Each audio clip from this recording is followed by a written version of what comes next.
প্রেমিকা যদি miss call দেয় পাগল হয়ে যাও, আমার আল্লাহ 5 বার মিস কল দেয় মসজিদের মুয়াজ্জিন সাহেব। কথা বলেন ঠিক কিনা? কেমন করে ঘুমাও তুমি, কেমন করে ঘুমাও তুমি, ফজর করে কাজা, এমন তো হতে পারে জোহরে জানাজা তোমার, এমন তো হতে পারে জোহরে জানাজা। মুসলিম হয় না জন্ম নিলে মুসলমানের ঘরে, কাফের মুমিন তফাৎটা হয় সালাতের উপরে। মুসলিম হয় না জন্ম নিলে মুসলমানের ঘরে, কাফের মুমিন তফাৎটা হয় সালাতের উপরে। এই জীবনে নামাজ যেন, এই জীবনে নামাজ যেন হয় না যেন কাজা, এমন তো হতে পারে জোহরে জানাজা তোমার, এমন তো হতে পারে জোহরে জানাজা। কথা বলেন ঠিক কিনা? ও বালুকার মুসলমান যুবক, আল্লাহ পাক রব্বুল আলামিন বলেন, ইয়া আইয়ুহাল্লাযীনা আমানুত্তাকুল্লাহ, দিলে দিলে অন্তরে অন্তরে আল্লাহকে ভয় করো। গুনাহ করার সঙ্গে সঙ্গে ভয় করব কার? রোডের বদলি বাস দেব, তেল ডাল বালিশের নিচে লুকাবো, এই মুহূর্তে ভয় করব কার? জোরে কর না কার? এমনও 16 বছর নেতা গেছে, এমপি গেছে 16 বছরে, রোডের বদলি বাস রাস্তায় দিছে। কথা কোন ঠিক কিনা? আল্লাহ পাক বলেন দিলের ভিতর অন্তরে ঢুকাও, আল্লাহর ভয় ঢুকাও। ভয় ঢুকার সঙ্গে সঙ্গে তোমার ইমানটা পরিবর্তন হয়ে যাবে, তোমার দিলটা পরিবর্তন হয়ে যাবে। যখন বান্দা বলে আল্লাহ, আল্লাহ বলে কে লব্বাইক ইয়া আব্দি, বান্দা তোর সামনে আমি হাজির। ও চার দোকানওয়ালা ভাই, বাদামওয়ালা ভাই, ও রিক্সাওয়ালা ভাই, ও মুদি দোকানওয়ালা ভাই, ও আমার মা বোনেরা, দিলের কান দিয়া শোনো। তুমি আর আমি যখন দুনিয়াবি কাজ করি হাত দ্বারা পাও দ্বারা, তোমার হাত খুশি হয়, পাও খুশি হয়, টাকা ইনকাম করো, অনেক সবাই খুশি হয়, সন্তান খুশি হয়, ছেলে খুশি হয়। আমার আল্লাহ ডাক দেবলে বান্দা, যখন হাত দ্বারা তুই দুনিয়াবি কাজ করবি, পা দ্বারা যখন দুনিয়াবি কাজ করবি, আর এই জবান দিয়ে যখন আল্লাহ আল্লাহ জিকির করবি, দুনিয়ার তোর মা খুশি, তোর বাবা খুশি, তোর সন্তান খুশি, তোর নেতা খুশি, তোর পীর খুশি, তোর উস্তাদ খুশি, তোর এমপি খুশি, চেয়ারম্যান খুশি, মেম্বার খুশি, সবাই খুশি। জবান দিয়ে যখন একবার আল্লাহ কবি, কাজের ফাঁকে ফাঁকে আমি তোর রব খুশি হইয়া যাব। আমাদের সৃষ্টিকর্তা কে? জোরে কন না কে? আমাদের হায়াত দাতা কে? আমাদের রিজিক দাতা কে? আল্লাহ পাক রব্বুল আলামিন বলেন, ওয়ামা মিন দাব্বাতিন ফিল আরদি ইল্লা আলাল্লাহি রিজকুহা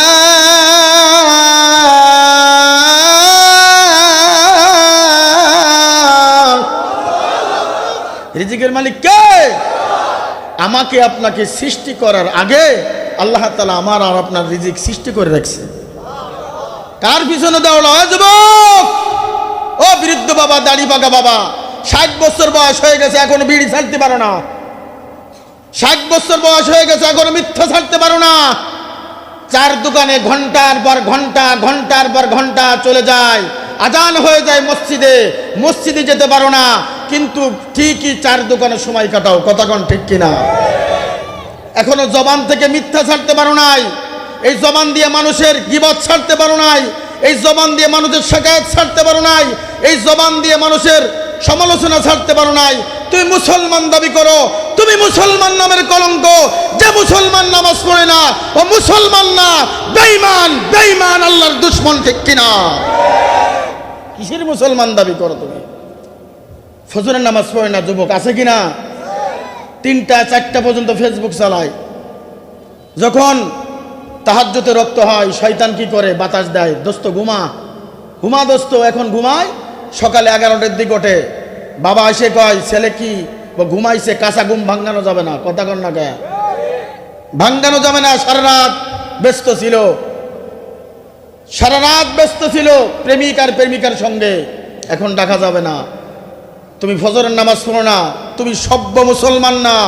যে বাবার সন্তান ফজরের নামাজ পড়ে না, এ সভ্য সন্তান না, অসভ্য, অসভ্য, অসভ্য, অসভ্য, ঠিক কিনা? ওই ঘরে কখনো শান্তি আসে না যে ঘরে নামাজ নাই।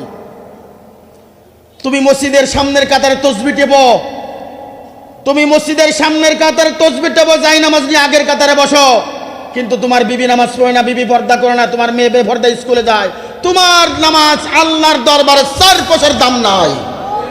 কু আনফুসাকুম ওয়া আহলিকুম নার, তুমি বাঁচো, তোমার আহলকে বাঁচাও, তোমার পরিবারকে বাঁচাও জাহান্নামের আগুন থেকে। তুই মুসলমান দাবি করো, যে মুসলমানের দেশে হিন্দুদের হাতে মুসলমান নারী দর্শিত, ওই দেশে আমরা বাঁচতে চাই না। ওই দেশের সরকারকে বলতে চাই, তুমি পদত্যাগ করো, তোমার মতন সরকার থাকার দরকার নাই, ঠিক কিনা?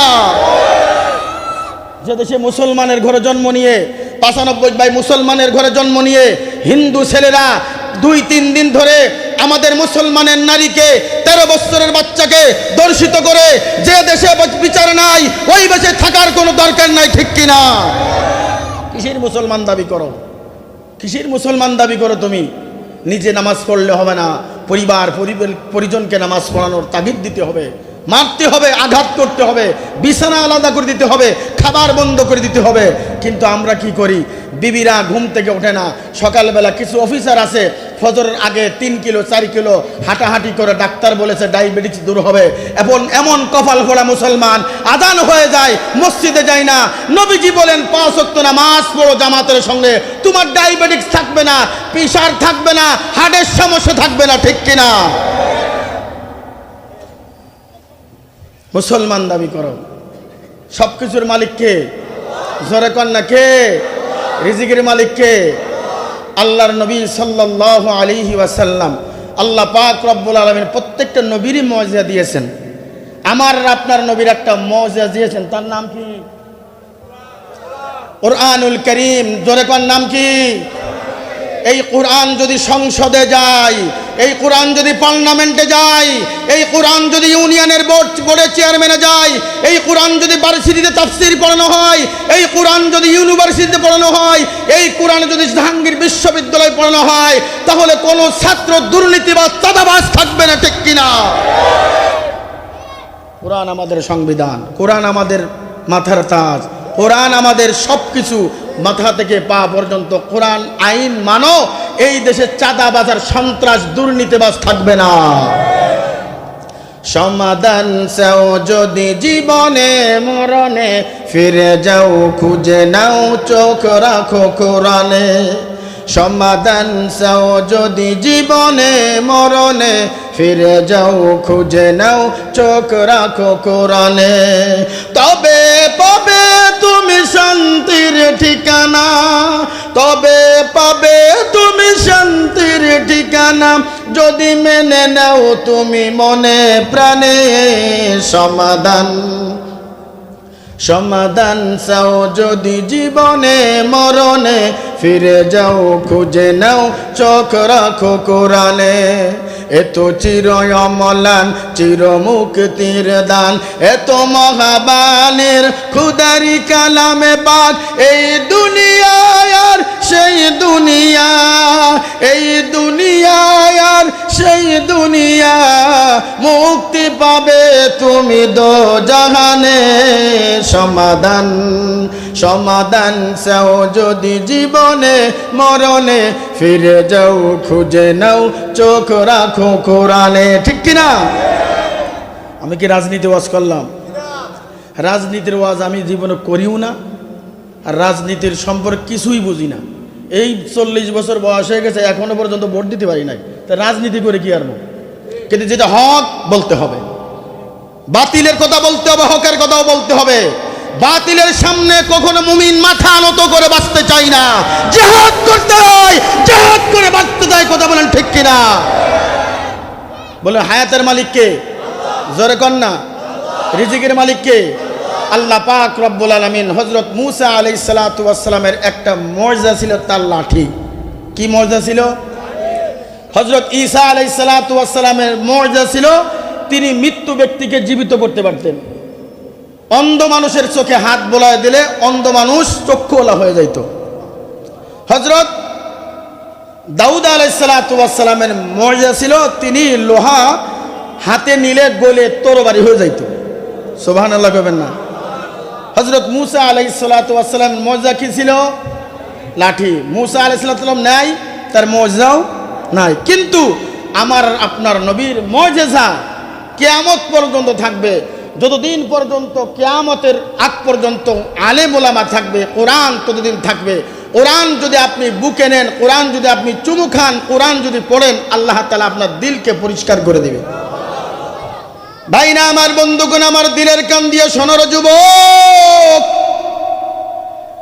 আল্লাহর নবী হযরত মূসা আলাইহিস সালাতু ওয়াস সালাম আল্লাহর সঙ্গে দেখা করার জন্য যখন তুর পাহাড়ে যাবে, তুর পাহাড়ের কিনারে যখন গেলেন, হঠাৎ করে মূসা আলাইহিস সালাতু ওয়াস সালামের মনের ভিতরে একটা কল্পনা আসলো, হাই হাই, আমার ছেলেকে, আমার বিবিকে বাড়ি রেখে আসলাম, খাবারের কোনো ব্যবস্থা করা হয় নাই, কে খাওয়াবে?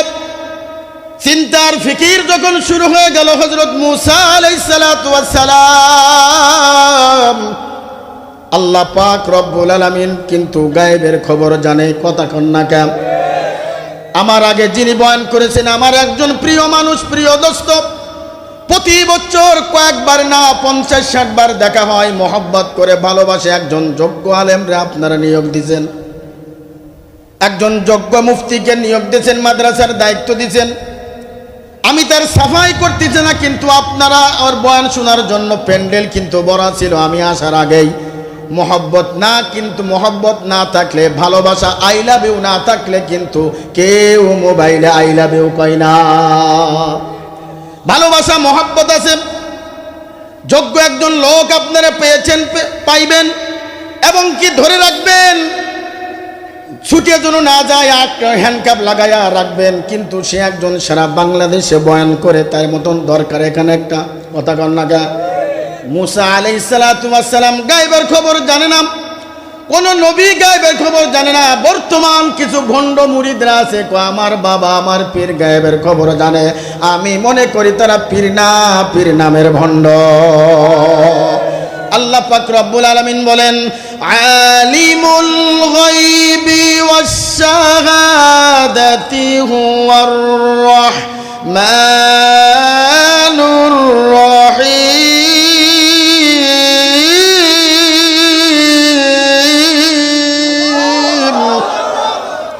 আল্লাহ পাক ছাড়া দুনিয়ার কেউ গায়বের খবর জানে না। হ্যাঁ জানে, যদি আল্লাহ পাক জানাই তো জানে। কথা হয় না? আল্লাহ পাক জানাইলে জানে গায়েবের খবর।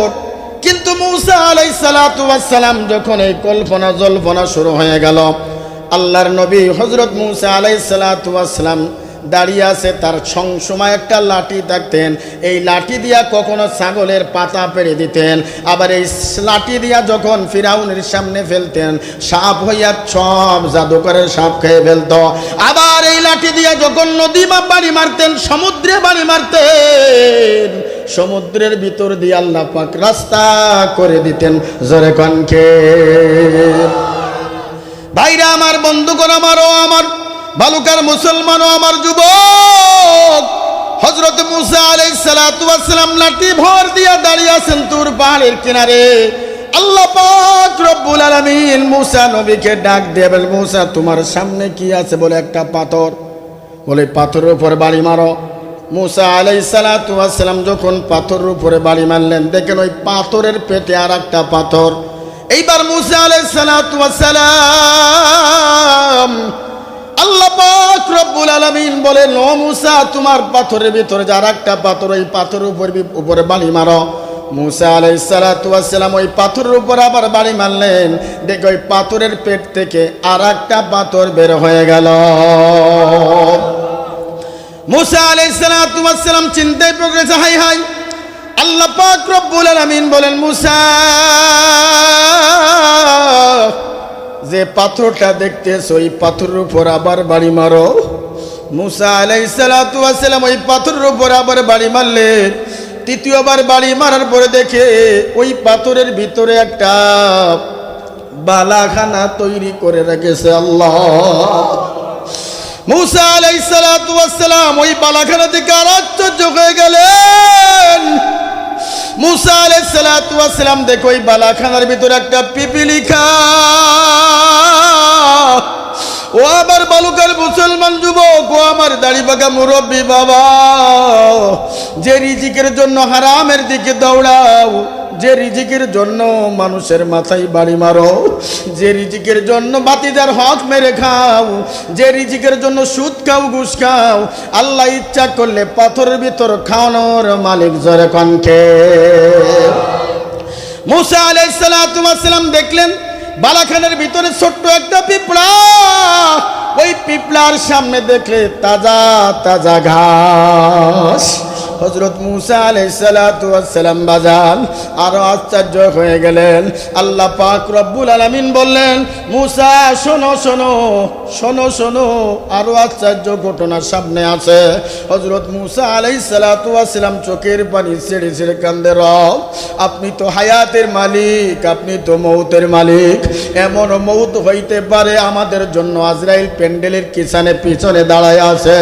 আমার দোস্ত মুফতি মুস্তাকিম বিল্লাহ সিরাজি কিছুক্ষণ আগে একটা কথা বলেছে, আমাদের একজন দাওয়াত দেশে সে আর বাসিয়া নাই। ও বাজান, ও আমার যুবক, প্রত্যেক দিন যুবকের অ্যাক্সিডেন্টের খবর শুনি, প্রত্যেক দিন বাবার খবর শুনি, প্রত্যেক দিন দাড়ি বাঁকা মুরব্বীর মৃত্যুর খবর শুনি। কার কখন মৌত হবে কেউ জানে না, কেউ জানে না। একমাত্র মৌতের খবর জোরে বলেন কে জানে? বাজান হিসাব করিয়া মাওলার কবরে যাও, নাফরমান হইয়া মাওলার কবরে যাইও না, বেনামাজি অবস্থায় মাওলার কবরে যাইও না।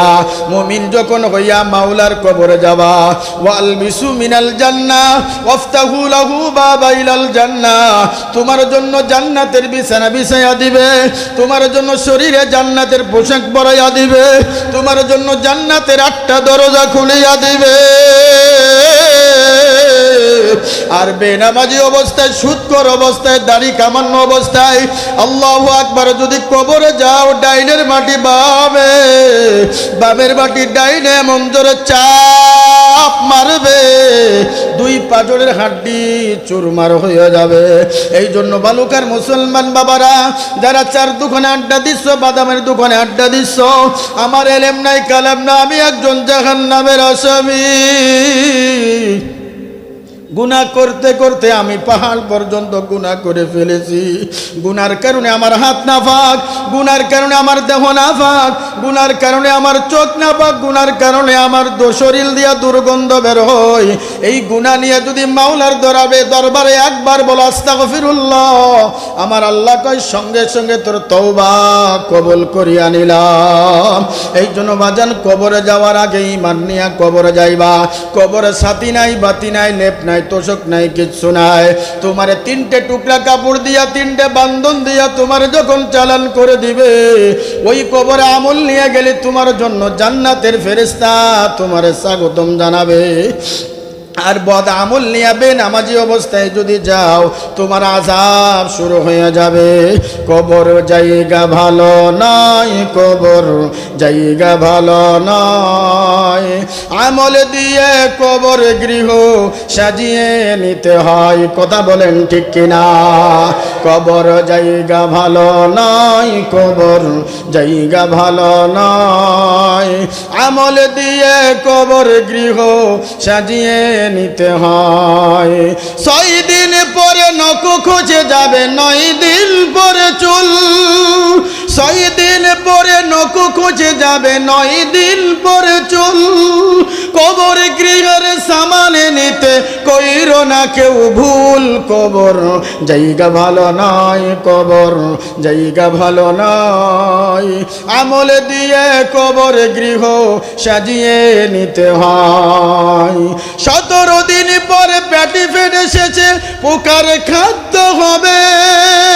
60 দিন পর গোশ থাকবে না, কঙ্কাল পড়ে রবে। আরে 90 দিনে হাড়গুলি সব, আরে 90 দিনে হাড়গুলি সব আলাদা হয়ে রয়। কবর জায়গা ভালো নয়, কবর জায়গা